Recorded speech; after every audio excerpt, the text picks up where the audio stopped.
She was named as one of the 100 great South Africans in a survey done by the SABC. South Africa's Queen of Talk, Felicia Mabuza-Suttle, is living her dreams. From growing up in Soweto, she realized her potentials and became one of South Africa's pioneers in the fields of communications, business, inspirational speaking and philanthropy, amongst others. Felicia Mabuza-Suttle released her latest book entitled Felicia, Live Your Dreams. She is with us here in studio. Wow, wow, wow. Thank you, Leanne. Thank you very much. I feel like I'm back home in the studio. Hey, it is so exciting. Tell me, what did it feel like walking back into the SABC after all these years? Memories, nostalgia. Oh my gosh, I feel like I'm walking into my own house. Oh, it must be an awesome feeling. No, it is. Dude, and congratulations to you guys. In fact, as I walked in, someone said, we stand on the shoulders of giants. So it is so great. Your co-host is Zanya said. Yes, oh, that's so nice. Isn't it lovely? That was great. You know, I have to tell you, I mean, when I was much younger, we won't give too much age away. I actually sat in the audience of one of your shows, one of your live recording shows, when I was still trying to break into this industry. And I sat and I watched you and I thought, wow, this is quite a nice place to be. I wonder what it would be like to be a presenter. And there you are. And here I'm interviewing you. So it's just amazing how things go. But I mean, for you, what was it like having that Felicia show? I think for me, it was more of a calling. Because in 1991, when Nelson Mandela came to the US, he called on all South Africans living abroad to come back home, to come and serve. And I said to myself, what have I studied? I had studied broadcast communications. I had a degree in broadcast and print journalism. So I said, let me use the medium to bring black and white South Africans together. Yeah. Copied Phil Donahue, except that I always tell Americans, talk show is a South African or an African concept. The Indabas, you know how the Indunas in the villages bring together all the villagers to come and talk. That's really what we're doing. Let the people say what they have to say. Hear the people out. And the rest is history. We had a great time. Because the discussions were rigorous. I mean, as much as you had wonderful guests on the show as well, you did get South Africans to talk. And it was in 1992. And things were it was a boiling pot at that time. That's right. And I mean, you would have blacks and whites and everybody sitting and talking together. And you would have to hold this together. That couldn't have been an easy job. It was tough because it was a new concept, obviously. Sometimes we had to go through an hour or so of educating people about how to speak on television, what to say, the 30-second sound bite. But I would say, what color is your sweater? Leanne, and someone would say, I have to tell you first the history of the sweater. Yeah. And I said, no, what color is the sweater? No. First, my mother had the sweater, and she loved it. But then my aunt wanted the sweater. So it was difficult to get people to say exactly what you wanted them to say. And yes, some people said I used to yank the mic away, but you had to move on. This is television. Absolutely. You don't have the whole day. So it was quite an educational process, and I enjoyed it greatly. Yeah. And I know, I mean, television is the biggest battle of television is the lack of time. That's right. But I hear you're doing reruns of the show. I'm seeing a lot on Twitter.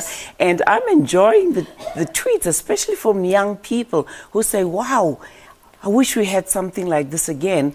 But I just love what I did. And I just love to see that we played a difference in the lives of many South Africans. And this is really what we've also captured in the book. Excellent. This book is not about Felicia. Yeah. It is about your dreams. It is about how you make your dreams a reality. I mean, the chapters themselves are not about Felicia and Felicia's dreams. They are about happiness. We talk about gratitude. We talk about finding your passion. We talk about succeeding against all odds. Indeed. Half the time we're all worried about success, but success is about self-empowerment. But move that success to significance. You've accomplished your success right now. Significance is about empowering others and helping others. And that's what this book is all about. I literally say your life is your purpose. Your story is important. Your dreams count. Your voice matters.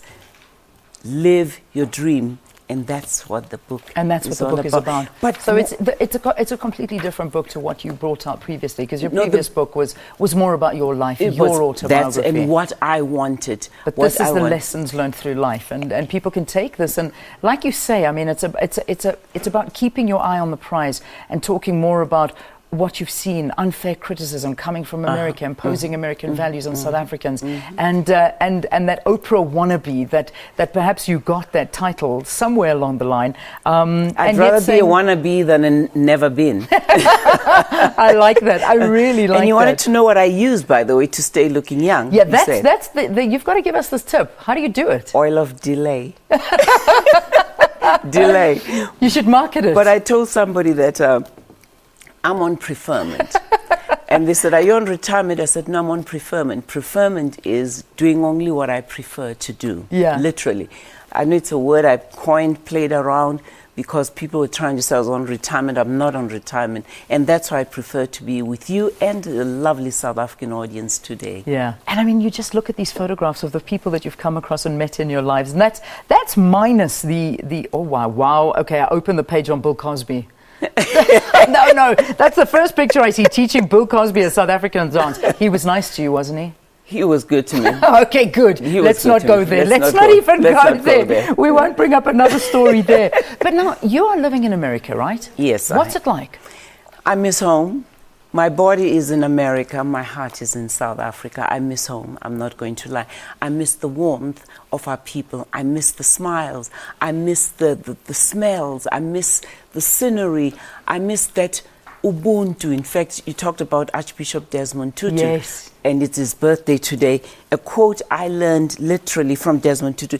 The brilla and the brilla, so I have to change the brilla and get these brilla quickly. Yeah. But on his birthday, he said, you might have much of the world's riches and you might hold a position of authority, but if you have no Ubuntu, you do not amount to much.